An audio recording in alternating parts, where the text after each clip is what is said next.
अस्सलाम वालेकुम। आज हमारी बेसिक की 4th क्लास है जिसमें हम पढ़ेंगे बेसिक ऑफ कैंडलस्टिक, जापानी कैंडलस्टिक्स। कैंडलस्टिक्स क्या है? जापानीज़ लोगों ने इसको इसलिए रिप्रेजेंट किया है ताकि हर कैंडल अपनी प्राइस डिफ़ाइन कर सके, अपने बारे में अपनी स्टोरी बता सके।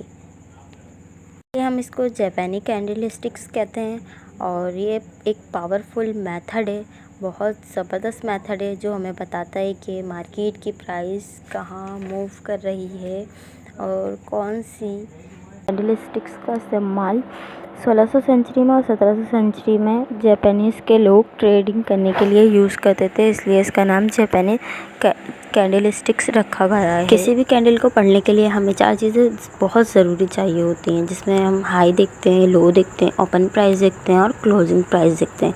आपके सामने चार्ट है, चार्ट पे 2 कैंडल्स बनी हुई हैं, बुलिश और बेरिश। बुलिश जो है वो बायर्स को रिप्रेजेंट करती है और बेरिश जो है वो सेलर्स को रिप्रेजेंट करती है। रियल बॉडी देख सकते हैं आप, अपर shadow, lower shadow, high price, लो price, opening price, closing price. Buyers वाली जो कैंडल होती है बुलिश, वो नीचे से ओपन होती है और इसकी क्लोजिंग जो है ना ऊपर को होती है, क्योंकि ये नीचे से ऊपर को जारी होती है, ये अप ट्रेंड में होती है इसलिए। और जो सेलर्स की कैंडल होती है बेरिश, ये नीचे से ऊपर से ओपन होती है और ये नीचे को जाती है, क्योंकि ये मार्केट को डाउन ट्रेंड में लेके जाती है, इसलिए। इसकी जो लंबी सी आप लोग देख रहे होंगे ये रिजेक्शन हुई है, इस लंबी सी रिजेक्शन को अपर शैडो भी कह सकते हैं, लोअर शैडो भी कह सकते हैं, इसको विक्स भी कह सकते हैं।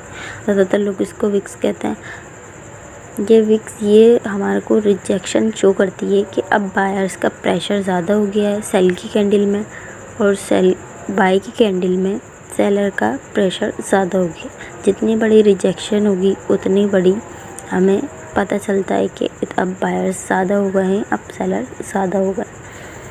अब जैसे सामने से 10 लोग सेल कर रहे हैं, मैं अकेली बाय कर रही हूँ, तो उन लोगों का प्रेशर ज़्यादा होगा, वो ज़्यादा हावी हो जाएंगे मार्केट में और मैं अकेली कमज़ोर पड़ जाऊंगी।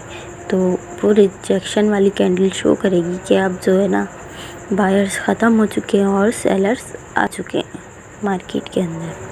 मोमेंटम क्या होता है, मोमेंटम को कैसे देखते हैं, मोमेंटम को हम किस तरीके से रीड कर सकते हैं हर कैंडल के साथ साथ। Momentum as a simple the rate of change of price, जिस रेट पे आके प्राइस चेंज हो जाए उसे हम कहते हैं मोमेंटम।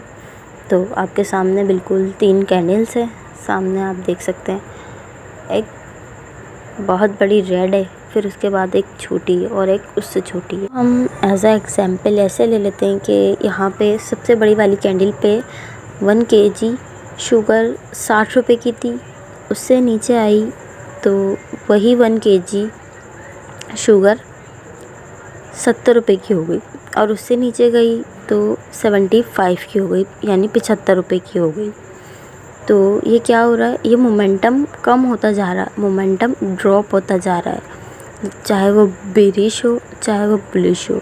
जब मोमेंटम कम हो जाता है, मोमेंटम हमें जब कम नज़र आता है, रिजेक्शन मिलती है, छोटी कैंडल बड़ी कैंडल बनी, उसके बाद एक और उससे छोटी बनी, फिर उससे और छोटी बनी, तो ये हमें बता रहा है कि मेरा मोमेंटम अब ख़त्म हो चुका है, मेरे जो है ना सेलर्स वो ख़त्म हो चुके हैं, अब मेरी जो रिवर्सल हो रहा हूँ मेरी जो मूवमेंट है वो चेंज हो चुकी है, अब मैं बायर्स में कन्वर्ट होता जा रहा हूँ, क्योंकि मेरा मोमेंटम ख़त्म हो चुका है।